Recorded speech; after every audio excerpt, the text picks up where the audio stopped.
దేవుని పెరుగుతామా, ఈ దేవుని గొప్ప చేద్దామా.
నీ దేవుడు జీవాధిపతి అయిన దేవుడు,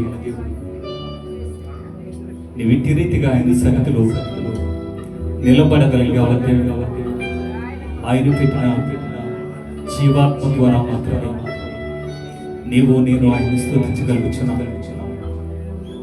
అందుకే ఆయన ఇచ్చిన సమస్తాన్ని నీకే అర్పిస్తానని మరి ఒకసారి మనమందరం పాడదాం.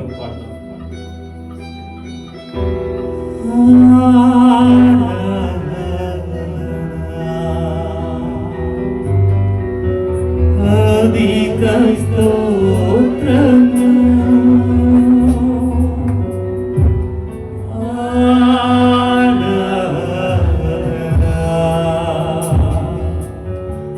అధిక స్తోత్రము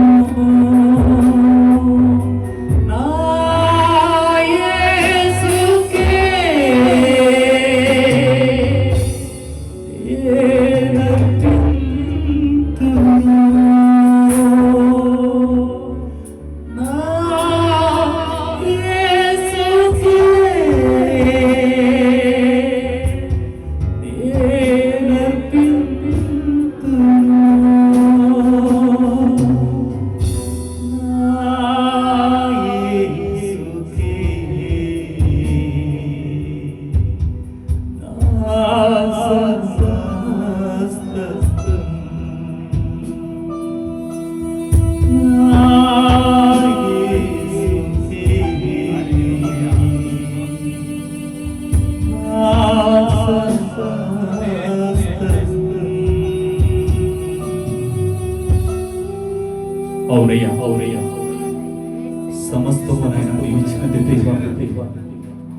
నాదంటూ ఏమీ లేదయా, నీవే నా భాగమయ్య నాకు తండ్రి, నీకు వందనాలు స్తోత్రం.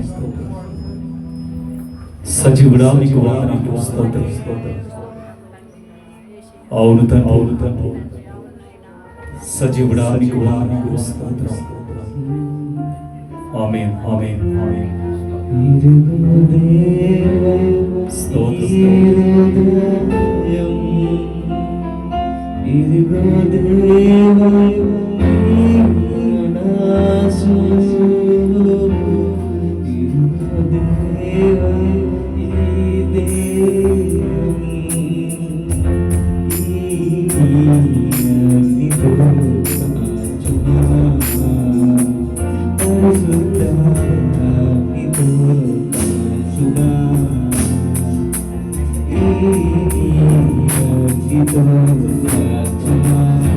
అవునయ్యా, అవునయ్యా.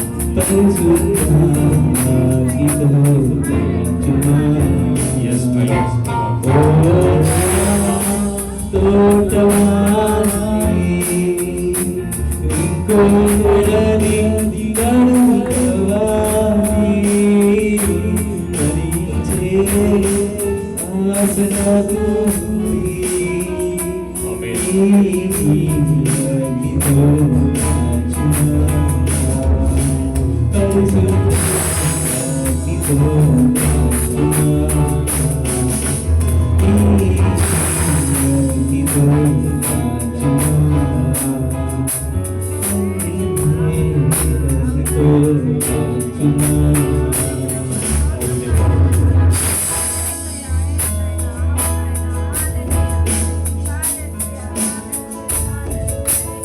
అవును తండ్రి, నీకు వందనాలు స్తోత్రాలు. నీ ఆత్మ లేనివాడు నావాడు కాడని సెలవిచ్చి సెలవు వారికి వందనాలు స్తోత్రాలు. నిలబడి నన్ను నీ యొక్క పరిశుద్ధాత్మతో నీ యొక్క శక్తితో నీ యొక్క బాల్యంతో మా పూర్ణ హృదయంతో మా పూర్ణ శక్తితో దేవా వేణువుల అని ఆడపడ్డాను నిన్ను స్తుతించడానికి శక్తిని దయచేయండి. మీ అభిషేకాన్ని దయచేయండి ప్రార్థిస్తున్నాను. అవునయ్యా, అవునయ్యా. నిన్ను దాటిన దేవా మేమేమి చేయలేము. నీ శక్తి కొరకునైనా నీ పరిశుద్ధాత్మ దేవా మీ అగ్నితో నాయన బలపరచమని ప్రార్థిస్తున్నాం తండ్రి. మీకు వందనాలు స్తోత్రాలు. మహోన్నతుడా, ఉన్నతుడా, మీకు వందనాలు స్తోత్రాలు.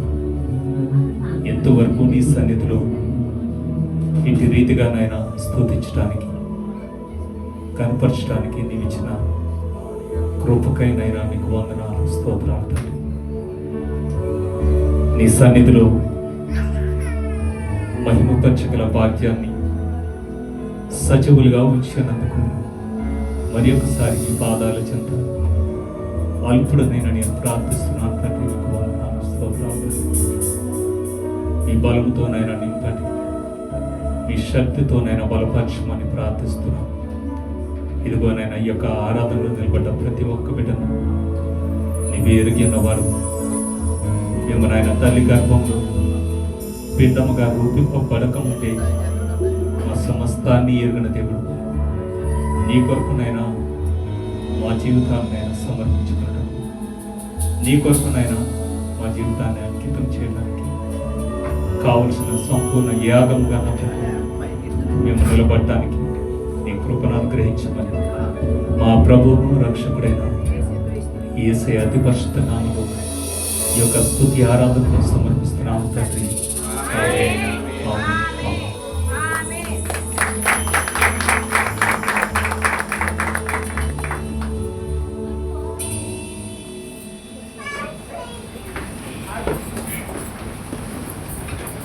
దేవునికి స్తోత్రం. హల్లెలూయా, హల్లెలూయా. మంచి ఆరాధన జరిపించినటువంటి నరేష్ గారికి సంఘం తరపున నా తరపున కూడా ప్రత్యేకమైన వందనాలు తెలియజేస్తున్నాను. అలాగే మరి మా రోహిత్ కూడా లాస్ట్లో మరి కొంచెం అట్రాక్షన్గా మరి ఇంగ్లీష్ పాట టైప్లో పాడాడు. వాడికి కూడా ప్రత్యేకమైన వందనాలు తెలియజేస్తాను. ఏదేమైనా మరి మా రోహిత్ కూడా మరి దేవుళ్ళు ఎదుగుతున్నాడు, అందుని బట్టి ప్రత్యేకమైన వందనాలు తెలియజేస్తున్నాను. అలాగే మరి వాక్య పరిచర్య సమయమైంది, అందరూ కూడా సైలెంట్గా ఉండి మరి ఈరోజు దేవుడు మరి ఏమి ఆహారం మనకు పెట్టబోతున్నాడు, అట్టి రీతిగా మన హృదయాలన్నీ కూడా తెరిచి మరి అటు వాక్యానుసారంగా మనం జీవించే విధంగా మన ప్రార్థనలో గడుపుకుందాం. మరి మన మధ్యన ఉన్నటువంటి రమేష్ గారు వచ్చి వాక్యం కొరకు ప్రార్థన చేస్తుంటారు. అర్జున్ గారు వాక్యానికి సిద్ధపడవలసిందిగా మనం చేస్తున్నాం. రమేష్ వచ్చి వాక్యం కొరకు ప్రార్థన.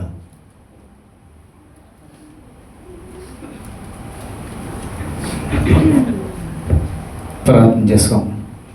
మహాపరిశుద్ధుడైన దేవా, నీకే స్తుతులు స్తోత్రాలు వందనాలు చేసినవయ్యా. ఇదిగోనైనా గతించిన దినములన్నీ కూడా నాయన నీ అమూల్యమైన రెక్కల చాటున మమ్మలను మా కుటుంబాలను నాయన నీ కాచి కాపాడిన రీతిని బట్టి వందనాలు చేసినాం నాయన. ఇదిగోనైనా మరొక దినం మాకు ఇచ్చినందుకు వందనాలు చేసినాం. అలాగే వచ్చిన ప్రతి ఒక్క బిడ్డని జ్ఞాపకం చేసుకోండి. ఎవరైతే ఈ అవసరాలతో వచ్చారో నాకైతే తెలియదు కానీ తండ్రి, ప్రతి హృదయాన్ని ఎరిగిన దేవా నీకే స్తుతులు స్తోత్రాలు. ఇదిగోనైనా ప్రారంభ ప్రార్థన ఇచ్చినైనా ఇంతవరకు నైనా ప్రతి విషయంలోనూ నైనా మీరు ఎతోడు నడిపించుకున్న రీతిని బట్టి వందనాలు చేస్తున్నాం. అలాగే నైనా దైవ సేవకులు నిలబడుచుండగా మాకు ఏ వాక్యం అయితే అవసరమై ఉన్నదో మా జీవితాలలో నైనా మీరు చేసిన గొప్ప కార్యాలనైనా మరొకసారి మేము తలంచుకొని నైనా నీ వాక్యాన్ని నెవరు వేసుకుని కృప తయారు చేయమని వందనాలు చేస్తున్నాం. ప్రభావ ప్రతి ఒక్కరిని జ్ఞాపకం చేసుకోండి. ఈ ఆరాధనలోనైనా మీరే నడిపించుకోమని వందనాలు చేసినాం తండ్రి. లాస్ట్ ప్రార్థన వరకు నైనా మీరే తోడి నడిపించుకోమని మా ప్రభును రక్షకుడైన యేసుక్రీస్తు శ్రేష్టమైన నామములో అడిగి వేడుకుంటున్నాం తండ్రి. ఆమేన్. దేవునికి స్తోత్రం. ప్రార్థన చేసినటువంటి రమేష్ గారికి ప్రత్యేకమైన వందనాలు తెలియజేస్తున్నాం. మరి సంఘ పాస్టర్ గారు నిలబడుతుండగా మరి అందరూ కూడా చప్పట్లు కొట్టి ఆహ్వానిస్తున్నాం. దేవునికి స్తోత్రం. హల్లెలూయా.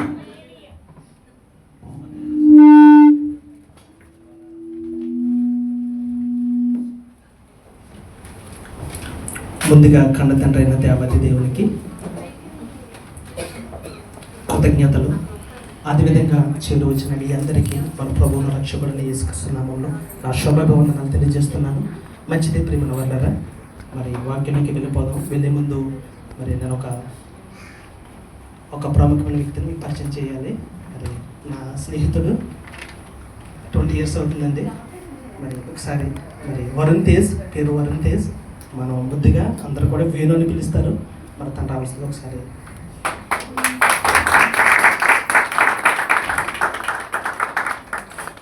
నిజంగానండి 20 సంవత్సరాలు అవుతుంది మేము కలిసి చదువుకున్నాం. నిజంగా చాలా అండి, ఎంత నిజంగా ఇలాంటి మంచోళ్ళు కూడా ఉంటారనిపించింది నాకు. నిజంగా చాలా మంచోడు అండి వేణు. నేను నిజంగా చెప్తున్నాను, చాలా అండి. నిజంగా అమ్మని చూస్తే నాకు తానే గుర్తొచ్చేవాడు. నాకు మంచితనానికి మారిపోయి ఉన్నారంటే నిజంగా మా వేణండి. నిజంగా చాలా గొప్పడండి. నిజంగా ఈరోజు కొట్టుకు రావడం నిజంగా దేవుని బట్టి ఎంతో స్తుతిస్తున్నాను. ప్రార్థించిన మీ అందరికీ కూడా నిజంగా నిండు వందనాలు తెలియజేస్తున్నానండి. అలాగే మా వేలు కుటుంబం కొరకు ప్రార్థించండి, తన భార్య కొరకు, అలాగే కుమార్తె, మరి ఇంకా దేవుడు మరింత గర్భఫలాన్ని ఇవ్వాలని. అలాగే మరి కుమారుడు వేణు దేవుని పనిలో, అలాగే తండ్రి గారు మరి వసంత గారు, మరి ఎలాగైతే మరి చిన్నాన్న గారు శ్రీధర్ గారు ఎలాగైతే దేవుని పనిలో ఉన్నారో అదేవిధంగా ఈయన కూడా మరి అలా దేవుని పనిలో ఉండాలని మీరందరూ కూడా ప్రార్థించండి. Okay, God bless you. మంచిది ప్రేమ వాళ్ళ చిన్న ప్రార్థన. పరలోకమందు నమ్మకన్న తండ్రి, పరిశుద్ధుడైన మా దేవ, నాయన మమ్మల్ని ప్రేమించి మా బ్రతుకుదనంలో ఈరోజు మాకు ప్రసాదించి నాయన మీ మాటలు వినడానికి నాయన మీరు మాకు ఇచ్చిన ఈ కృపకై, ఈ తరుణానికై మీకు క్రీస్తు వారి పేరట కృతజ్ఞతలు తండ్రి. ధన్యవాదాలు, స్తుతులు, స్తోత్రాలు నాయన. ఎంతోమంది తండ్రి కాలగర్భంలో కలిసిపోయినప్పటికీ మమ్మల్ని ఇంకా బ్రతికుంచారు నాయన. ఎదుగో తండ్రి, మీ మాటలు వినిచుండగా చెబుతున్న నాకును సమయోచితమైన జ్ఞానమును ప్రసాదించండి. మీ ఆత్మ సహాయతను నాకు అనుగ్రహించండి. మీ బిడ్డలు వాక్యం వినిచుండగా నాయన వారి మనసులను తెరవమని క్రీస్తు వారి పేరట ఈ ప్రార్థన మీకు సమర్పిస్తున్నాను మా పరలోకపు తండ్రి. మంచిది ప్రియమైన వాళ్ళరా, చాలా ఒక క్లిష్టమైన టాపిక్ అండి ఈరోజు మనం చెప్పుకోబోతున్నాం. క్రైస్తవులమైన మనము విగ్రహాలకి పెట్టే వాటిని తినడంలో భయపడతామండి. చాలామంది ఏమంటారంటే విగ్రహాలకి పెట్టే వాటిని తినకూడదు అంటారు. ప్రియమైన వాళ్ళ ఈరోజు చూద్దామండి అసలు, ఎందుకంటే క్రైస్తవులు విగ్రహములకు బలిగా అర్పించిన వాటిని తినవచ్చునా, ఇది పాఠం. మరలా క్రైస్తవులు విగ్రహములకు బలిగా అర్పించిన వాటిని తినవచ్చునా ప్రియమైన వాళ్ళ. ఎందుకంటేనండి ఈరోజు మనం బ్రతుకుతున్నది కూడా ఎవరి మధ్య బతుకుతున్నాం మనం భారతదేశంలో? హైందవులు కదా. అధిక శాతం ఉన్నది ఎవరండి? హైందవులేనండి. తెలుసా మీకు? 80%, 80% వాళ్ళే ఉన్నారు. వాళ్ళ మధ్య మనం బ్రతుకుతున్నాం ప్రేమల వాళ్ళ. కాబట్టి చాలామంది కూడా వాళ్ళు ఏదైనా ప్రేమగా ఇస్తే తీసుకోవడానికి భయపడతామండి మనం. చాలామంది భయపడుతూ ఉంటారు ప్రేమల వాళ్ళ. నిజంగా మరి బలిగించిన వాటిని తినచ్చా, తినకూడదా? అసలు విగ్రహం అంటే ఏంటి, విగ్రహం అనే దానికి నిర్వచనం ఏంటి అనేదాన్ని మనం చూద్దాం. అసలు విగ్రహము అంటే మనిషి తన చేతులతో చేసినది లేదా చెక్కబడినదే ఏంటి విగ్రహం. విగ్రహం దీని గురించి దేవుడు, తండ్రి అయిన దేవుడు తన బిడ్డలకు, ఇశ్రాయేలు ప్రజలకు కొన్ని ఆజ్ఞలు ఇస్తూ ఒక మాట అంటున్నాడు. చూడండి ఒకసారి, నిర్గమకాండము 20వ అధ్యాయము 4వ వచనం కనుక చూస్తే, 4వ వచనం చూద్దామండి.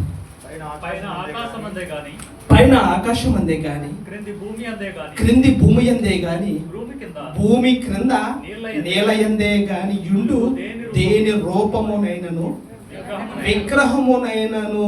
విగ్రహము అనగా అక్కడ ఒకటి ఉందా చూడండి, పుట్టినోట్లు ఏముంది అక్కడ? చెక్కిన విగ్రహము. ఓకేనా? చెక్కిన విగ్రహము. దీన్ని నీవు చేసుకొనకూడదు, వాటికి సాగిన పడకూడదు, వాటిని పూజింపకూడదు అని చెప్తున్నాడు. ఎలా అనగా నీ దేవుడినైన యెహోవానగు నేను రాశులు గల దేవుడను, నన్ను దేశించు వారి విషయంలో 3-4 తరముల వరకు తండ్రుల దోషము కుమారుల మీద రప్పించుచు నన్ను ప్రేమించి నా ఆజ్ఞలు గైకొను వారిని 1000 తరముల వరకు కరుణించు వాడనై ఉన్నాను అని చెప్తున్నాడండి.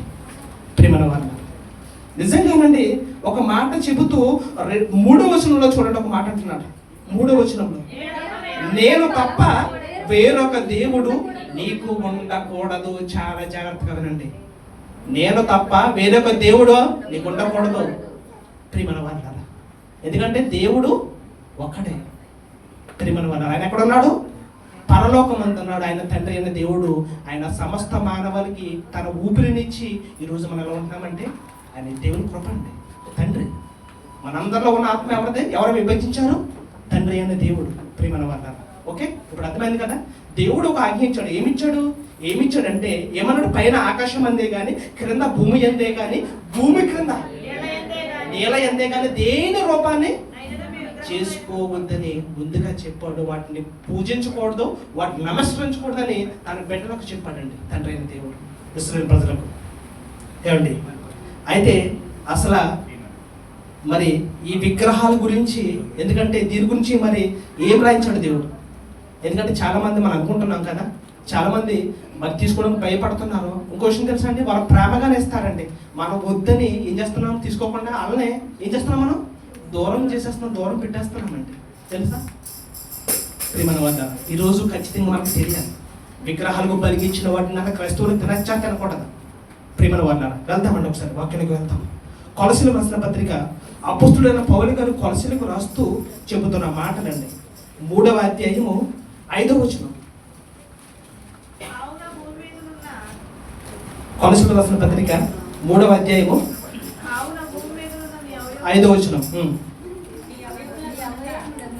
కావున చూడండి, భూమి మీదనున్న మీ అవయములను అనగా జారత్వమును, అపవిత్రతను, కామతురతను, ఏమండి దురాశల విగ్రహారాధనైన ధనాపేక్ష. గమనించండి, విగ్రహారాధనైన ధనాపేక్ష అంటే డబ్బు సంపాదించాలి అనే కనుక నీకు ఆలోచన ఉంటే, డబ్బు ఏంటంటే అక్కడ ఏం రాయించాడు దేవుడు? విగ్రహారాధనైన ధనాపేక్షను. ధనాపేక్షను అంటే అదేంటి? ధనము అనేది ఏంటిది? విగ్రహం. ఈ రోజున ప్రతి ఒక్కరి జేబులో ఉండేది ఏం తెలుసా అండి? డబ్బు. విగ్రహారాధన అంటే ధనాపేక్ష ప్రేమ వల్ల. అందుకే విగ్రహారాధనైన ధనాపేక్ష అంటారు. దాన్ని ఏం చేయమన్నాడు? చంపివేయుడి అంటున్నాడు ప్రేమ వల్ల. కాబట్టి నిజంగానండి ఈరోజు ఏమండి క్రైస్తవులు మరి విగ్రహాలని చాలా మంది అండి ఈరోజు మనం చూస్తున్నాం. చాలా గోపురాల మీద ఇట్ల మీద ఏం చేస్తున్నారంటే ప్రార్థన గోపురం పెట్టేసి ఏం చేస్తున్నారు? అక్కడ సిలువలు వేయడం, ఇంకా యేసుక్రీస్తు ఫోటోని పెట్టుకోవడం. నిజంగానండి నేను చెప్తున్నాను, బైబిల్ బట్టి దేవుడు ఏం చెప్పాడు? మీరు ఏ రూపమనైనా, ఒకసారి చదవండి అన్నమాట. నిర్గమకాండం ఒకసారి చదవండి. నిర్గమకాండం ఎంతది? 25:4 కదా. ఏమన్నాడు? పైన ఆకాశం అందే కానీ క్రింద భూమి అందే కానీ భూమి క్రింద నేల అందే కానీ ఉండు దేని రూపమునైనను విగ్రహమునైనను నీవు చేసుకొనకూడదు, వాటికి సాగిల పడకూడదు, వాటిని పూజింపకూడదు. చూసారా ఏం చెప్పాడు? తండ్రి ముందుగానే చెప్పాడండి. అసలు మరి ఏ విగ్రహాన్ని చేసుకోవద్దన్నాడు. ఎందుకంటే దేవునికి రూపం ఉందండి? దేవునికి రూపం లేదండి. అర్థమైందా? ఈరోజు మనుషులు అందరూ చేస్తుంది ఏంటండి? మనుషులందరూ చేసుకుంటారేంటి? తనకు నచ్చిన రూపాన్ని చేసి ఏం చేస్తున్నాడో దాన్ని పూజిస్తున్నాడో నమస్కరిస్తున్నాడు ప్రియమైన వాళ్ళ. ఏమండి ఈరోజు నిజంగా చాలా ఒక ప్రాముఖ్యమైన విషయాన్ని ఈరోజు మనం తెలుసుకోబోతున్నామండి. ఎందుకంటే ఎంతవరకు మనసులో ఉంటుంది. చాలా మంది అండి మనం భయపడేవారు కదా, వాళ్ళ భయపడడం వల్లే వాళ్ళు ఇచ్చింది తీసుకోకపోవడం వల్ల ఈరోజు మనం ఇవ్వమంటే వాళ్ళకి మనం దూరం అయిపోయాం ప్రియమైన వాళ్ళ. చూద్దామని దీని గురించి ఒకసారి చూద్దాం. ఇదే కొలసలు రాసిన పత్రిక 2వ అధ్యాయము 20 వచ్చిన చూడండి ఒకసారి. 2:20.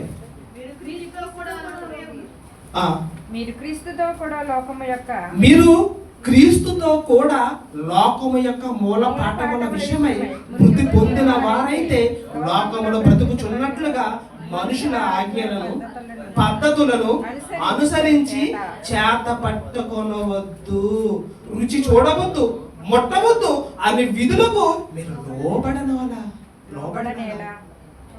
చూసారా? అంటే ఏమంటారో దాన్ని ముట్టుకోకూడదు నాన్న, అక్కడ పెట్టింది ఏది కూడా తినకూడదు. ఏంటి అవి విగ్రహాలకు బలిగా అర్పించినవా అని చెప్పేసి ఏం చేస్తున్నారంట? అందుకే అన్నమాట. చదవండి ఒకసారి మరలా. చదవండి ఒకసారి.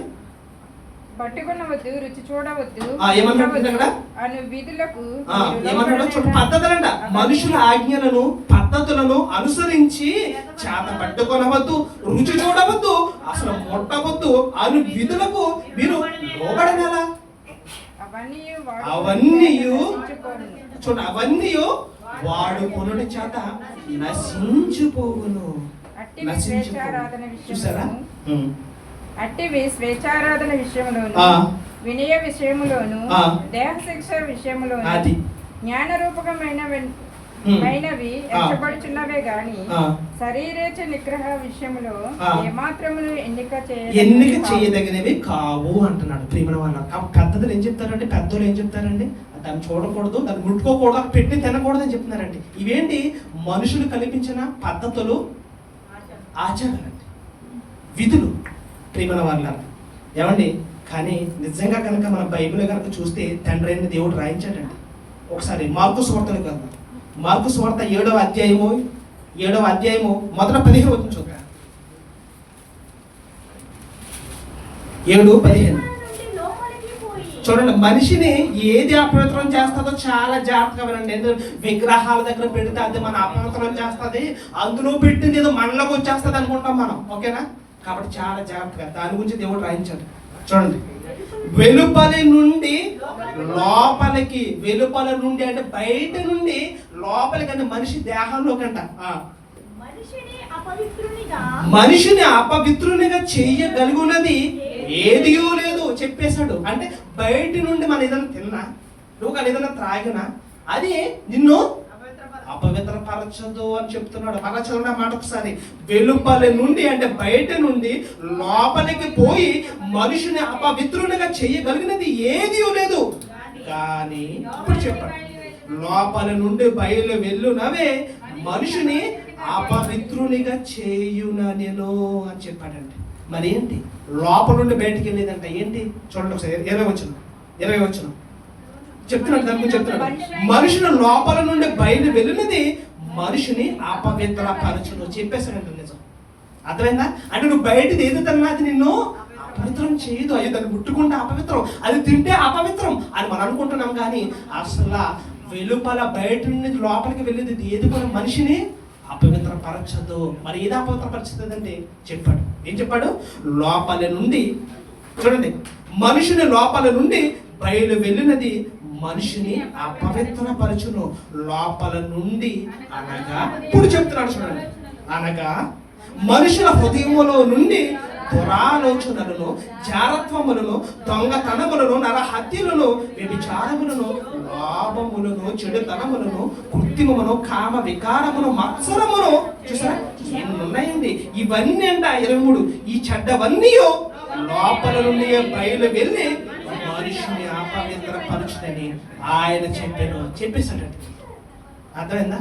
కాబట్టి మీరు ఒకవేళ ఇలా మనసులో వరకు అయ్యో విగ్రహాలను పెట్టిన తినేద్దామని మీరు అనుకుంటే కనుక ఏమండి షరతులు వర్తిస్తాయి. అర్థమైందా? ఒక షరతులు పెట్టాడండి దేవుడు. అర్థమైందా? అదేంటో చూద్దాం. ఎందుకంటే ఒక మెలకు పెట్టాడండి, బైబిల్ రాయించాడు. అది అంటే ఎప్పుడు తినాలి, ఎప్పుడు తినకూడదు. ఓకేనా? చూద్దాం. ఒకసారి మనం కొరింథీయులకు రాసిన మొదటి పత్రికకు వెళ్దాం. కొరింథీయులకు రాసిన మొదటి పత్రిక 8వ అధ్యాయము. ఇదంతా కూడా విగ్రహారాధన గురించి రాయించాడండి. ఓకేనా? చూద్దాం. 8వ అధ్యాయము మొదటి నుంచి. విగ్రహములకు బలిగా అర్పించిన వాటి విషయము. పెద్ద హెడ్డింగ్ పెట్టేయండి, చూసారా? అది చూద్దాం. మనమందరము జ్ఞానము గలవాలమని ఎరుగుదము. జ్ఞానము ఉప్పొంగ చేయను కానీ ప్రేమ క్షేమాభివృద్ధి కలుగజేయను. అర్థమైందా? మనం అంతా ఎవరో మనం జ్ఞానవంతులు. జ్ఞానం ఏం చేస్తుందంట? ఉప్పొంగ చేస్తుంది. అంటే నువ్వు జ్ఞానవంతుడు అనుకున్నా కానీ నువ్వు ఉప్పొంగ చేస్తుంది. అంటే నువ్వు పొంగిపోతావు కానీ ఏంటి? ప్రేమ ఏం చేస్తుంది? క్షేమాభివృద్ధిని కలిగిస్తుందండి. అర్థమైందా? అంటే జ్ఞానం ఉంటేనే సరిపోదు. ఏముండాలి మనిషికి? ఏముండాలి అంటాడు? ప్రేమ కూడా ఉండాలి. నీకు ప్రేమ ఉంటే జ్ఞానం లేకపోతే అది కూడా వ్యర్థమే. ఏముండాలి నీకు? జ్ఞానంతో పాటు నీకు ఏముండాలంటున్నాడు? ప్రేమ కూడా ఉండాలంటున్నాడు. ప్రియమైన వారు చదవండి. చూడండి ఒకసారి 4వ వచనం. కాబట్టి విగ్రహములకు బలిగా అర్పించిన వాటిని తినుట విషయము. మళ్ళీ ఇక్కడ ఏంటంటే చూసారా? చాలా జాగ్రత్తగా దేవుడు ఎప్పుడైనా ఒక విషయం రాయించాడంటే ఖచ్చితంగా దాన్ని మనం చదవాలి. చదువుకుంటూ వెళ్ళిపోతే మనకు అర్థం కాదండి బైబిల్. నువ్వు చదివి ఆగితేనే అర్థమవుతుందండి బైబిల్ అంటే. అర్థమైందా? నిజం. చాలా మంది మేము బైబిల్ అంతా చదివేస్తాము, ఈ రోజు ఇన్ని రోజులు చదివేస్తాం అంటారు. అసలు చదివేది ఒకసారి చెప్పమానండి. అర్థమైందా? చెప్పలేవు. కాబట్టి నువ్వు బైబిల్ని ఎప్పుడైనా సరే చదువుతున్నప్పుడు ఆగాలి. ఆగితేనే నువ్వు ఆలోచిస్తావు. అప్పుడు ఖచ్చితంగా నీకు బైబిల్ ఖచ్చితంగా అర్థమవుతుంది. ప్రియమైన వాళ్ళ చూడండి, చెప్తున్నాను. లోకమందు విగ్రహము వట్టిదనియు చెప్పేశాడు. లోకమందు విగ్రహం ఏంటంట? వట్టిది. దేవుడు ఒక్కడే తప్ప, ఏం చెప్పాడు? ఒక్కడే దేవుడు తప్ప వేరొక దేవుడు లేడనియు ఎరుగుదుము చెప్పేశాడు. దేవుడు ఒక్కడే. అయితే ఇక్కడ ఒకటి పెట్టాడు చూడండి. దేవతలు అనబడిన వారును, ప్రభువులు అనబడిన వారును అనేకులు ఉన్నారు. అనబడిన వారు ఎవరిలో? అనబడిన వారు అంటే అనబడుతున్నారు తప్ప వాళ్ళు వాస్తవానికి దేవుళ్ళ కాదు. అర్థమైందా? మళ్ళీ చదువున్నమాట ఒకసారి. ఏంటంటే దేవతలు అనబడిన వారును వాళ్ళు అనబడుతున్నారు, ప్రభువులు అనబడిన వారును అనేకులు ఉన్నారు. ఆకాశమందైనను భూమి మీదనైనను దేవతలు అనబడినవి ఉన్నను మనకు ఒక్కడే దేవుడు ఉన్నాడు. ఆయన తండ్రి. అది ఆయన నుండి ఏం కలిగింది? సమస్తము కలిగింది. అర్థమైంది కదా? కాబట్టి లోకమందు విగ్రహం ఏంటి? వట్టిదండి. ప్రియమైన వాళ్ళ వట్టిదని చెప్పండి. ఏమండి ఇంకా చూద్దాం. ఎందుకంటే చూడండి మన కోసం చెప్తున్నాడు, అలా మనుషుల కోసం చెప్తున్నాడు. చూడండి తర్వాత 7వ వచనం. అయితే అందరి యందు ఈ జ్ఞానము లేదు. ఇప్పుడు చెప్పండి, మీరు జ్ఞానవంతులా కాదు? ఇప్పుడు చెప్పండి. ప్రస్తుతమైన మిమ్మల్ని ప్రశ్న అడుగుతున్నాను, మీరు జ్ఞానవంతులా? అందరి యందు ఏం లేదు? జ్ఞానం లేదు. అంటే మీరు క్రైస్తవులు అయినప్పటికీ కూడా దానిని తినడానికి మీరు ఏం చేస్తున్నారు? భయపడుతున్నారు. ఏమండి ఈరోజు మనం పొద్దున్న ఎక్కడైనా టిఫిన్ చేయాలంటే ఎక్కడ చేస్తాం మనం? ఎక్కడ చేస్తాం? మనం క్రైస్తవుడు హోటల్లో చేస్తున్నాం మనం. ఎక్కడ? ఏమండి చాలా మంది కదండి అక్కడ ఎన్నో ఫోటోలు పెట్టుకున్నాడు, అందులో మన యేసుక్రీస్తు ఫోటో కూడా ఉంటుంది కదండి. అలా పెట్టుకుని మొత్తం మొట్టమొదట అక్కడ పెట్టేసి అప్పుడు స్టార్ట్ చేస్తాడు కదా. మాంసం అమ్మేవాడు కూడా కదా, మాంసం అమ్మేవాడు ఏం చేస్తాడు? మాంసం అమ్మేవాళ్ళు ఏమంటే ముస్లిమ్స్ ఉన్నారు కదా కదా, వాళ్ళు ఏం చేస్తారు? హలాల్ చేస్తారు కదా, సలాల్ అది ప్రార్థన చేస్తారు. మొదట అంటారు వాళ్ళకి ఇష్టమైన దైవానికి ప్రార్థన చేసి ఏం చేస్తారు? స్టార్ట్ చేస్తారు కదా. కాబట్టి ప్రియమైన వాళ్ళారా, నిజంగా ఎక్కడికి వెళ్ళినా మనం ఉదయం క్రైస్తవ హోటల్లో తింటామో ఎక్కడ తినమనుకుంటే కష్టమండి. ఈరోజు ప్రతి టిఫిన్లో చేసే చట్నీలు ఇండియాలో చూస్తున్నాం కదా. ఎక్కడ? ఆ కొండ మీద భద్రాన్ని చెప్పాలని తీసుకొచ్చి ఏం చేస్తారు? పచ్చడి చేస్తున్నారండి టిఫిన్లో. నిజం అర్థమైందా ప్రియమైన వాళ్ళారా? అక్కడ చూస్తే మనకి ఎంతకనే ఎక్కడి నుంచి ఆ కొండ మీద బద్దలు కొడతారు కదాడు, ఆ చెప్పలు పట్టుకొచ్చి అదే ఈరోజు మన వాడే ఈ నూనె ఏంటండి, లేకపోతే తినే ప్రతిదీ ఇవన్నీ ఎన్నో వచ్చేసినాయి కదండి ప్రియమైన వాళ్ళారా. మనకు తెలియని ఎన్నో వచ్చేసినాయి ప్రియమైన వాళ్ళారా. మంచిదండి. అయితే నిజంగా కనుక చూస్తే ప్రియమైన వాళ్ళ మాట చెప్తున్నాడండి. ఏమంటున్నాడు చూడండి ఒకసారి. అందరి యందు ఈ జ్ఞానం లేదు, కొందరిది వరకు విగ్రహమును ఆరాధించిన వారు గనుక తాము భుజించే పదార్థములు అవి విగ్రహములకు బలిగా అనిపించినవని యోచించి, అంటే మనసులో అనికిని ఏం చేస్తున్నారు? భుజిస్తున్నారు, తింటున్నారు. అర్థమైందా ప్రియమైన వాళ్ళారా? కాబట్టి అందుకని దేవుడు చెప్తున్నాడు ఒక మాట చూడండి, చదవనమ్మా. ఇందువలన వారి మనసాక్షి బలహీనమనదై అపవిత్రమగుచున్నది. భోజనము బట్టి దేవుని ఎదుట మనం మెప్పు పొందము. అయ్యో నేను తినలేదు కదా అని చెప్పేసి అనుకుంటే, ఏదో దేవుని దగ్గర మెప్పు పొందాను అనుకుంటే అది పొరపాటే. లేదా నేను తినేసాను కదా అనుకుంటే అది కూడా పొరపాటే. కాబట్టి దేవుని దగ్గర మనం మెప్పు ఏం పొందలేమండి. అది మాట చెప్తున్నాడు చూడండి. ఏమంటున్నాడు? తినకపోయినందున మనకి తక్కువ లేదు, తినినందున మనకి ఎక్కువ లేదు. చూసారా? ఆయనను మీకు కలిగి ఉన్న ఈ స్వతంత్రము వలన బలహీనులకు అభ్యంతరం కలగకుండా చూచుకోనుడి. ఇప్పుడు ఇక్కడ చెప్తున్నాడు అనమాట, హెచ్చరిక ఇది. అర్థమైందా? ఇదేంటనుకున్నారు? ఇప్పుడు చదువుతుంది ఈ వచనం ఇదంతా కూడా ఏంటంటే ఈ లైను హెచ్చరిక. మీకు స్వతంత్రం ఉంది. ఎందుకంటే ఏంటంటే లోకమందు విగ్రహము వట్టిది అని తెలుసు. ఓకేనా?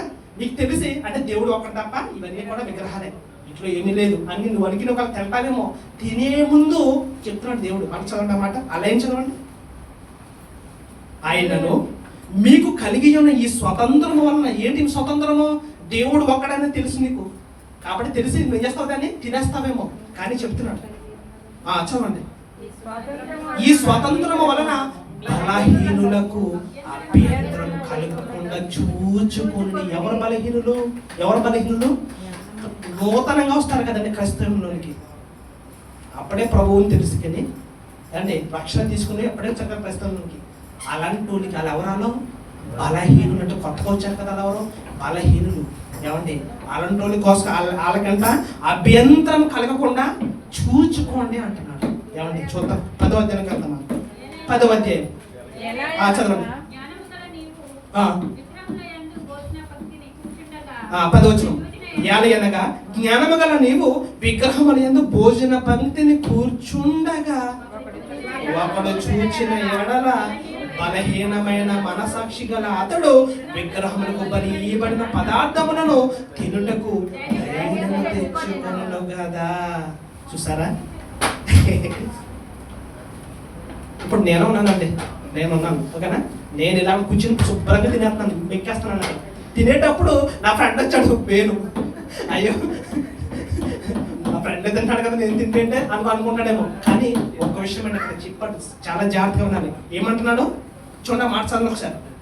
నీవు విగ్రహముల యందు భోజన పంక్తిని కూర్చుండగా ఒకడు చూచిన ఎడల బలహీనమైన మనసాక్షి గల అతడు ఏం చేస్తాడు? ఆ విగ్రహానికి బలి ఇవ్వబడిన వాటిని తినడానికి ఏం చేస్తాడు? ధైర్యం తెచ్చేసుకుంటాడు. ప్రియమైన వాళ్ళ ఏమండి, ఎందుకంటే దేవుడు చెప్పండి ప్రతిదీ ఎప్పుడు తినాలి ఎప్పుడు తినకూడదు అనే విషయం గురించి చెప్పాడండి. కాబట్టి ప్రియమైన వాళ్ళారా అందుకే చెప్తున్నాడండి. 10వ అధ్యాయానికి వెళ్దాం మనం ఒకసారి. 10వ అధ్యాయం 27వ వచనం. 10వ అధ్యాయం 27వ వచనం. అవిశ్వాసులలో ఒకడు మిమ్మల్ని విందునకు పిలిచినప్పుడు వెళ్ళుటకు మీకు మనస్సుండిన ఎడల మీకు వడ్డించినది ఏదో దానిని గురించి మనసాక్షి నిమిత్తము ఏ విచారణ చెయ్యక తినుడి. నీ ఫ్రెండ్ నేను పిలిచాడు. మనకి ఎందుకంటే చాలా మంది ఫ్రెండ్స్ ఉంటారు కదండి, హైందవులు ఉంటారు, చాలా మంది వాళ్ళు భోజనానికి పిలిచారండి. సరే పిలిచాడు అని చెప్పేసి నీకు మనసు ఉంది వెళ్ళడానికి, వెళ్ళావా? ఓకే వెళ్దాం, మంచిది. వెళ్ళిన తర్వాత కూర్చున్న తర్వాత వాడికి జాకేసి అది ఇదేంటి మీరు ఏమన్నా పెట్టారా, నాకు ఏంటి ఇదేంటి అదేంటి అని చెప్పేసి చెప్పాడు. ఏ విచారణ చేయక. ఆ మాట చూడండి ఒకసారి, ఏమన్నాడు? అవిశ్వాసంలో ఒకడు మిమ్మల్ని విందునకు పిలిచినప్పుడు వెళ్ళుటకు మీకు మనసు ఉండని అలా ఎందుకో మీకు వడ్డించినది ఏదో దాని గురించి వాడు ఏమేసినా సరే నువ్వు విచారణ చేయకుండా దాన్ని తినే. చూసారా ఏమన్నాడు మళ్ళా మాట, మీకు వడ్డించినది ఏదో దానిని గురించి మనస్సాక్షి నిమిత్తము ఏ విచారణ చేయక తినుడి. తినమన్నాడా తినొద్దన్నాడా? ఏమన్నాడండి? మొత్తాన్ని కలిగితే తినేమన్నాడు కదా ప్రేమను అన్నాడు. ఎందుకంటే హైందువులు ఎక్కువగా చేస్తే వాళ్ళు ఎక్కువగా నాన్ వెజ్ కదండి, ఏట్లాస్తాను కదా ప్రేమను అన్నారు. అయితే తినమన్నాడు. ఓకేనా? ఇక్కడ దాకా బాగుందండి. ఇప్పుడు చూడండి, దేవుడు ఒక మెలుగు పెట్టాడు. చూడండి అయితే ఎవడైనను మీతో ఇది బలి అర్పింపబడినది చెప్పిన ఎడల అట్లు తెలిపిన వారి నిమిత్తము మనస్సాక్షి నిమిత్తమును తేనకూడి. ఇక్కడ చెప్పాడండి దేవుడు. వాడు పిలిచాడు. నా ఫ్రెండ్ ఉన్నాడండి రాంబాబు, ఆ నన్ను పిలుస్తూ ఉంటాడు, నేను వెళ్తూ ఉంటాను, అది చెప్తున్నాను, అది వేరే విషయం. కానీ ఒకవేళ నేను పిలిచాడని చెప్పేసి నువ్వు వెళ్ళిపోయి శుభ్రంగా అక్కడ కూర్చుని కలిపి తింటాం. ఇలా తిని ఇలా మొద్దెట్టుకునే లోపు సరిగ్గా వచ్చాడండి అయ్యగారు. అదేమో మీరు తింటున్నారండి, అది దాన్ని పెట్టారు అంటాడు, వాళ్ళు అర్పించారు కదండి. అయిపోయింది ఎంత తింటారు మీరు అన్నప్పుడు ఇప్పుడు నేను ఏం చేయాలి? నాకు తెలుసులారా అని చెప్పేసి తెలియకూడదు. అర్థమైందండి? ఎందుకంటే అవిశ్వాసంలో అంటే అవిశ్వాసం ఎవరు? దేవుడు అంటే తెలియదు అతనికి. అతను పిలిచాడు. నా ఫ్రెండ్ వెళ్ళాను, కూర్చొని శుభ్రంగా నా స్నేహితుడు చెప్పని చెప్పేసి ఏం చేశాడు? నా బాగా వడ్డించాడండి. తెలుసు కదా మన స్నేహితులు అంటే మొక్కలు ఎక్కువ వేస్తాం మనం కదా, పక్కన పట్టించుకోమను, మంచిది ప్రియమైన వాళ్ళు. అయితే నాకు ఎక్కువ వేయడు. శుభ్రంగా తినేటప్పుడు ఒకడు వచ్చి అయ్యగారు ఇది ఏం చేశాడు? విగ్రహాలకు బలిగా అనిపించిందండి, మీరు తినకూడదు అన్నప్పుడు ఏం చేయాలి? వాడి మనస్సాక్షి నిమిత్తం. ఎవడ మనస్సాక్షి నిమిత్తం? వచ్చి నన్ను అడిగాడు కదా, అయ్యగారు ఇది తింటే మీరు తింటారని అడిగాడు కదా, వాడి నిమిత్తం నేను ఏం చేయాలి? అక్కడ దాన్ని విడిచిపెట్టేయాలి. చూడండి ఆ మాట చెప్పండి, చదవండి ఒకసారి ఆ మాట.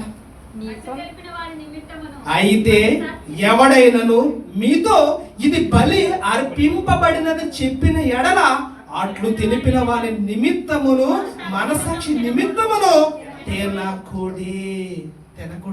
అందుకే మనం అప్పుడు ప్రార్థన చేసుకోవాలి, తండ్రి ఇంకోప్పుడు తిన్నాను కదా ఎవడో రాకుండా చూడండి అని ప్రార్థన చేసుకోవాలి మనం. ఓకేనా? మంచిది ప్రేమల వల్ల. చూడండి తినొద్దు అంటున్నాడు. అయితే చూద్దాం ఇక్కడ 29 వచ్చిన మనసాక్షి నిమిత్తం అనగా, ఇప్పుడు చెప్తున్నాడు నీ సొంత మనస్సాక్షి నిమిత్తం కాదు, ఎదుటి వారి మనస్సాక్షి నిమిత్తమే నాకు చెప్పుచున్నాను. ఎందుకే చెప్తున్నాను నేను? చూడండి ఎప్పుడు చెప్తున్నాడు. ఏమన్నాడు? ఎందుకనగా వేరొకరి మనసాక్షిని బట్టి నా స్వతంత్ర విషయములలో తీర్పు తీర్చబడనేలా నేను కృతజ్ఞతతో పుచ్చుకొనిన ఎడల నేను దేనిని నిమిత్తము కృతజ్ఞతలు చెల్లించుచున్నానో దాని నిమిత్తము నేను దూషింపబడనేలా. కాబట్టి మీరు భోజనము చేసినను పానము చేసినను మీరేమి చేసినను సమస్తమును దేవుని మహిమ కొరకు చేయుడి. ప్రియమైన వారు, ఇప్పుడు అర్థమైందా? ఎప్పుడు తినాలి, ఎప్పుడు తినకూడదు అర్థమైంది కదండి. కాబట్టి ప్రియమైన వారు, జ్ఞానమైన మనము మనకి తెలుసు దేవుడు ఎవరు. విగ్రహాలు ఏంటయ్యి? ఒట్టివి. దేవుడు ఒక్కడు తప్ప వేరొక దేవుడు లేడు. ప్రియమైన వారు, కాబట్టి తినండి మీరు, కానీ ఎప్పుడు తినాలి? ఇదిగో ఈ సందర్భంలో మీరు తినాలి. అదే కనుక కొత్తగా నూతనంగా వచ్చిన వాళ్ళు ఎవరైతే ఉన్నారో వాళ్ళు ఎదుర్కొన్నమాట మీరు దాన్ని తినకండి. అవసరమైతే ఇంకా చూడండి, మనం చూద్దాం ప్రియమైన వాళ్ళ. చూడండి చెప్తున్నాను,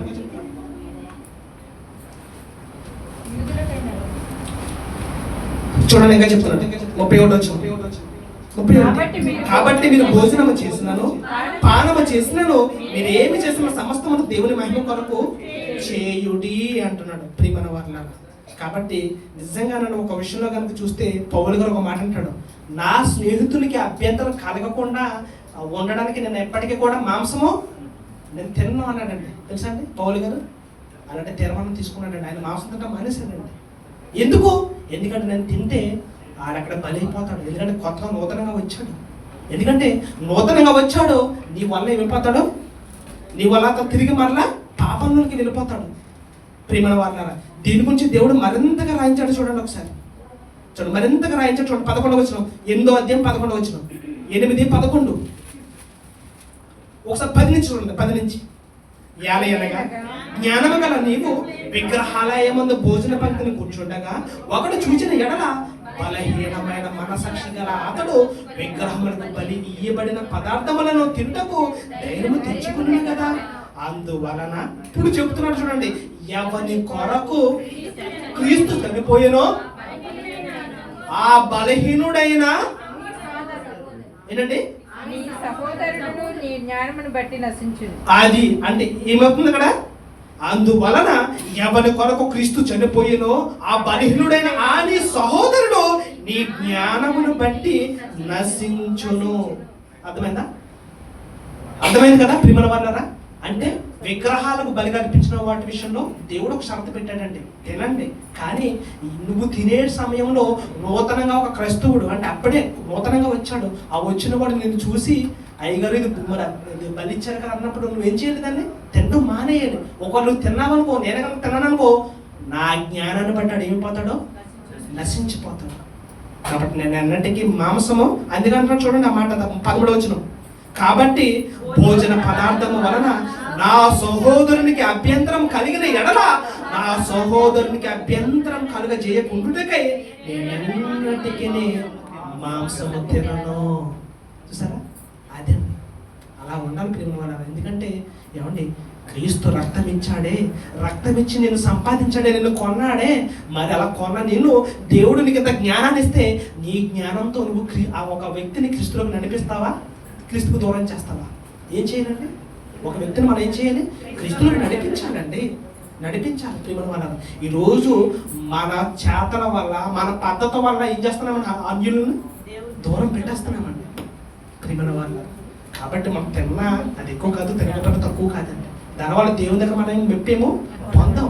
కానీ ఎప్పుడు తినాలి ఎప్పుడు తినకూడదు అనే విషయం గురించి చెప్పాడండి. ఒకసారి 10వ అధ్యాయం 20 వచనం చూడండి. ఒకసారి 10వ అధ్యాయం 20 వచనం. లేదు కానీ అన్యజనులు అర్పించు బలులు దేవునికి కాదు దయ్యములకే అర్పించుచున్నారని చెప్పుచున్నాను. ఏమండి, ఇదంతా కనుక మీరు చూస్తే ఇదంతా కూడా విగ్రహారాధన గురించి అండి. 8వ అధ్యాయం మొత్తం అంతా కూడా దేనికోసం రాయించాడు దేవుడు? విగ్రహారాధన గురించి రాయించాడు. ఒకసారి 9:22 చూడండి. 9వ అధ్యాయం 22 వచ్చిన 9:22 చూడండి. పౌలు గారు ఏం చేశాడో చూడండి. పౌలు గారు చేసిన పని చూడండి. బలహీనులను సంపాదించుకున్నటకు బలహీనులకు బలహీనుడనైతే ఏ విధము చేతనైనను కొందరిని రక్షింపవలెనని అందరికీ అన్ని విధముల వాడనై ఉన్నాను. చూసారా ఏం చేశాడు? మొత్తం మారిపోయాడండి పౌలు గారు ప్రేమ వాళ్ళ. కాబట్టి ఒక మనిషిని సంపాదించుకోవాలంటే మనం ఏం చేయాలి? వాళ్ళు కలిసిపోవాలండి. ఆ పైన ఏదో నేను దూరంగా ఉంటానంటే కుదరదండి. అర్థమైందా? ఏమన్నాడు ఆ మాట? నిజంగానండి, నిజంగా పౌలు గారు నాకు ఇన్స్పిరేషన్ అండి. నిజంగానండి ఆయన సేవ చాలా గొప్పదండి. ఈరోజు ఎవరండి అలా సేవ చేస్తున్నారు చెప్పండి? చూడండి ఆ మాట ఒకసారి చూడండి. ఏమన్నాడు? బలహీనులను సంపాదించుకొనుటకు బలహీనులకు బలహీనుడనైతే ఏ విధము చేతనైనను కొందరిని రక్షింపవలనని అందరికీ అన్ని విధముల వాడనై ఉన్నాను. చూసారా? అదండి ఒక మనిషిని నువ్వు రక్షించాలంటే, క్రీస్తులోకి నడిపించాలంటే నువ్వు వాడిలా అయిపోవాలి. అర్థమైందా? లేదు నా స్థాయి ఇదే, నేను ఎక్కడ ఉంటాను అనుకుంటే ఎవరు సంపాదించుకోలేనండి ప్రియమైన వారిని. ఇంకా చూడండి ఒకసారి 10వ అధ్యాయము 30వ వచనంలో చెప్తున్నాడు. 10వ అధ్యాయం 30వ వచనం. 10వ అధ్యాయం 30వ వచనం చూడండి.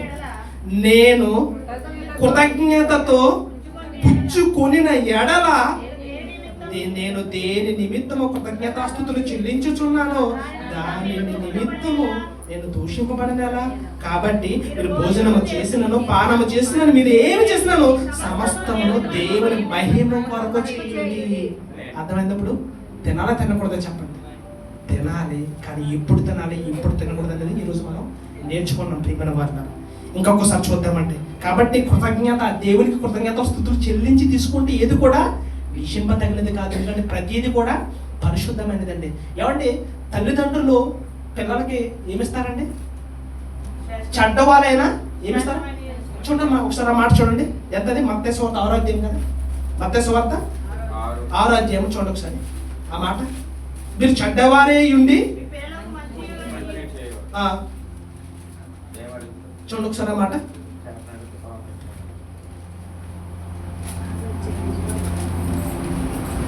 ఆ మాట చూడండి ఒకసారి. మీరు చెడ్డవారవే ఉండి మీ పిల్లలకు మంచి ఈవులను ఇస్తున్నారు కదా, మరి పరలోకపు తండ్రి ఎంత ఇస్తాడండి? ఎంత ఇస్తాడు ప్రియమైన వాళ్ళ?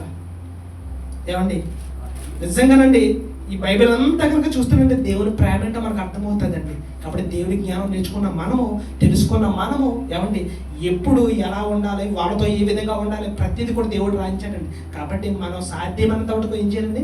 ఒక మనిషిని మనం సంపాదించాలండి. ఒక మనిషిని మనం ఏం చేయాలి? క్రైస్తవులోనికి మనం నడిపించాలి. రోమిల్ రాసిన పత్రిక చివరిగా, రోమిల్ రాసిన పత్రిక 14వ అధ్యాయము, రోమిల్ రాసిన పత్రిక 14వ అధ్యాయం 14 వచనం, 14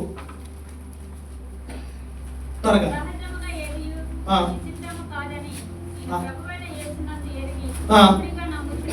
అది ఎంత 14 కదా, చదవడం మాట ఒకసారి. సహజముగా ఏదియు నిషిద్ధము కాదని, సహజముగా ఏదియు ఏంటండి? నిషిద్ధము కాదని. అది అంటే సమస్తం, అంటే భూమి మీద చేసిన ప్రతిదీ సహజముగా ఏది కూడా నిషిద్ధం కాదండి, నిషిద్ధం కాదు. చూడండి చెప్తున్నాడు, అయితే ఏదైనాను నిషిద్ధమని ఎంచుకోను వానికి అది నిషిద్ధమే. అంటే నువ్వు తింటున్నది ఇది ఆహారం కాదు విషము అనుకుంటే అది నీకు విషమే. లేదు, ఇది పరిశుద్ధమైనది పవిత్రమైనది నువ్వు అనుకుంటే అది పవిత్రమైనది. కానీ నువ్వు మొదట ఏం చేయాలి? దేవునికి కృతజ్ఞతాస్తుతులు చేసి ఆయనకి చెల్లించి నువ్వు ఏది తీసుకున్నా ఏది కూడా నిషిద్ధమైనది కాదు అంటున్నాడు ప్రియమైన వారలారా. కాదు. ఒక మాట చూద్దామండి, ఒక మాట. తిమోతి రాసిన మొదటి పత్రిక, 4వ అధ్యాయం 4వ వచనం చూడండి. ఎప్పుడు తెలుస్తుంది మీకు, ఎందుకంటే మనం అనుకుంటాం కదా చివరిగా 4:4 తిమోతి రాసిన మొదటి పత్రిక 4:4 దేవుడు సృజించిన ప్రతి వస్తువు ఏంటండి? మంచిది. కృతజ్ఞతాస్తుతులు చెల్లించి పుచ్చుకొనిన ఎడల ఏదియో నిషిద్ధము కాదు. ఇప్పుడు చెప్పండి, అర్థమైందా? దేవుడు సృష్టించిన ప్రతి వస్తువు కూడా ఏంటి? ఎంతో పరిశుద్ధమైనదండి ప్రియమైన వాళ్ళ. నువ్వు కృతజ్ఞతాస్తుతులు చెల్లించి తీసుకుంటే అది నేను చేయదు. ఇక మార్కు సువార్త 7:15, 7వ అధ్యాయం 15 వచనం. ఇంత మనం చదువుకున్నదే 7:15. వెలుపల నుండి లోపలికి పోయి మనిషిని అపవిత్రపరిచేది ఏంటి? ఏది లేదు కానీ అది మనిషిని అపవిత్రపరిచేది ఏంటో తెలుసా? ఈ లోపల నుంచి వచ్చే ఏంటయ్యి? ఏం చెప్పాడు? లోపల నుండి అనగా మనుషుల హృదయంలో నుండి 21 చదువుతున్నాను 21. మనుషుల హృదయంలో నుండి దురాలోచనలను, జారత్వములను, దొంగతనములను, నరహత్యలను, వ్యభిచారములను, లోభములను, చెడుతనములను, కృత్రిమమును, కామ వికారమును, మత్సరమును, దేవదోషణయు, అహంభావమును, అవివేకమును వచ్చును. ఈ చెడ్డవన్నీ లోపల నుండి బయలు వెళ్ళి మనిషిని అపవిత్రపరచునని ఆయన చెప్పాను. ఇప్పుడు చెప్పండి, విగ్రహాలకు బలి అర్పించిన వాటిని తింటే ఏమవుతుందండి? నిజంగా చాలా మంచోనండి, కానీ మన వల్ల తెలుసండి, మన మాటల వల్ల, మనం చూపించే పద్ధతి వల్ల, ఆచారాల వల్ల మనం దూరం పెట్టేస్తున్నామండి. నీ వల్ల నీ సహోదరుడు ఏమైపోతున్నాడు తెలుసా? ఏమైపోతున్నాడు? దేవునికి దూరం అయిపోతున్నాడండి. ఎందుకండి? ఇదే నా దేవునికి నేర్పిన జ్ఞానము. ఏం నేర్పుతున్నారండి? ఏం నేర్చుకుంటున్నాం మనం? ఏమన్నాడండి? ప్రతి ఒక్కరిని మనం ప్రేమించాలండి. అందరితో ఎలా ఉండాలి? మనం ప్రేమ కలిగి ఉండాలి. కాబట్టి ప్రేమల వాళ్ళారా, క్రైస్తవులు విగ్రహములుగా అర్పించిన వాటిని తినవచ్చున అంటే తినచ్చండి, కానీ ఇప్పుడు తినలేదని ఈరోజు మనం నేర్చుకున్నాం. ఓకేనా? మంచిది ప్రేమల వాళ్ళారా. ఈ సమయంలో మనం బాలారాధనలోకి వెళ్దాం. ప్రతి ఒక్కరు కూడా మరి ముందుకు రండి. బలలో చేయి వేసి పాలు పంచుకునే ప్రతి ఒక్కరు కూడా ముందుకు రండి ప్రేమల వాళ్ళారా. అదేవిధంగా మరి కానుకల పాటలు కూడా మరి మనం తెచ్చిన దాన్ని దేవునికి ఇద్దాం. ఈ సమయంలో మరి సహోదరి శ్రీశై గారు వచ్చి అది కానుకల పాట పాడవస్తుందో ప్రభు పేరిట మనం చేస్తున్నాం. త్వరగా